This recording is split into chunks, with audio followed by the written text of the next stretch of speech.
2026 সালের ২৬শে মার্চ মধ্যপ্রাচ্যের আকাশ আজ আর শান্ত নেই। ২৮শে ফেব্রুয়ারি শুরু হওয়া ইরান ইসরায়েল যুদ্ধ আজ ২৭তম দিনে পদার্পণ করেছে। পুরো বিশ্ব এখন তাকিয়ে আছে হরমুজ প্রণালীর দিকে। রণক্ষেত্র ছাড়িয়ে এই যুদ্ধ এখন বৈশ্বিক রাজনীতি ও অর্থনীতির এক বড় সংকটে পরিণত হয়েছে। আজকের সবচেয়ে বড় খবর, ইসরায়েলি ড্রোন হামলায় আইআরজিসি নৌপ্রধান আলীরেজা তানসুরির মৃত্যু নিশ্চিত করা হয়েছে। তেহরানে এখন যুদ্ধের দামামা। নেতানিয়াহু প্রশাসন হোয়াইট হাউসের চাপ উপেক্ষা করে ইরানের পারমাণবিক স্থাপনাগুলো ধ্বংস করতে ৪৮ ঘণ্টার বিশেষ সামরিক অভিযানের ঘোষণা দিয়েছে। বিশ্বের ২০% জ্বালানি তেলের নিয়ন্ত্রক হরমুজ প্রণালী এখন ইরানের পূর্ণ নিয়ন্ত্রণে। তারা এখানে স্থাপন করেছে ডিজিটাল আইডেন্টিফিকেশন সিস্টেম। সব দেশের জন্য এই পথ খোলা নেই।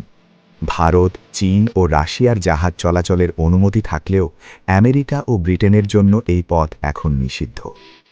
এই উত্তেজনার সরাসরি প্রভাব পড়েছে তেলের বাজারে। বিশ্ববাজারে অপরিশোধিত তেলের দাম ব্যারেল প্রতি $১০৫ ছাড়িয়ে গেছে।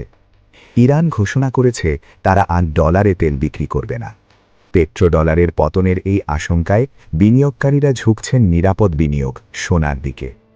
বিদেশে থাকা প্রায় ৫০ লাখ প্রবাসী বাংলাদেশি এখন চরম উৎকণ্ঠায়।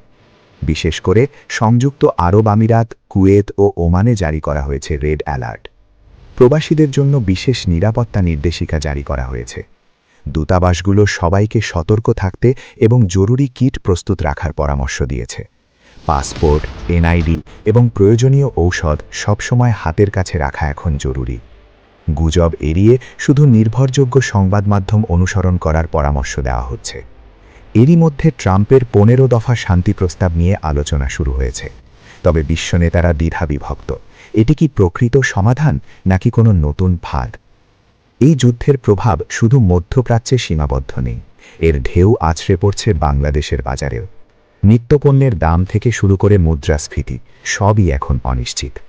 আমরা কি এক দীর্ঘস্থায়ী যুদ্ধের দিকে এগোচ্ছি, নাকি কূটনীতিক তৎপরতায় ফিরবে শান্তি? সময় এর উত্তর দেবে। সর্বশেষ খবরের জন্য আমাদের সাথেই থাকুন। নিরাপদ থাকুন, সচেতন থাকুন।